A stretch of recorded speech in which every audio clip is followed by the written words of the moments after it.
In this video, I'm going to talk about how to fix keyboard shortcut or keys are not working in Windows 11 and how we can fix it. So if you're going through any kind of an issue when pressing a key combination on a keyboard, if it's not working, this is what we have to do. So the first thing what you need to do is we have to go to the search. We need to type here for settings, then we have to click on this.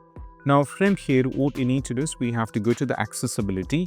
From here, what you need to do is we have to scroll it down all the way down and navigate to the keyboard. From here, make sure the sticky keys actually turn it off.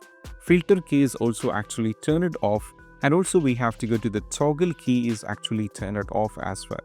Now from here, we have to close this. Now go over here, type here for device manager and we have to click on this. Now from here, what you need to do is we just need to, now once the device manager pop up, we need to go back here, expand this and navigate to the keyboard. And from here, what you need to do is try updating the keyboard. So we have to go over here, right click and go to update driver. Now from here, click on browse my computer for the drivers. Click on let me pick from available list of the drivers and select the right one and go for the next. Afterwards, you have to close it and you have to check.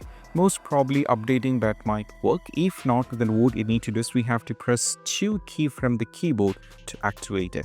So you have to press the function and what you need to do is you have to press F10 key in order to activate it. When you press it, it will enable this and you can try using the shortcut keys on a keyboard without any kind of an issue. And this is what we have to do. And I'll see you in the next video. That's it. Bye.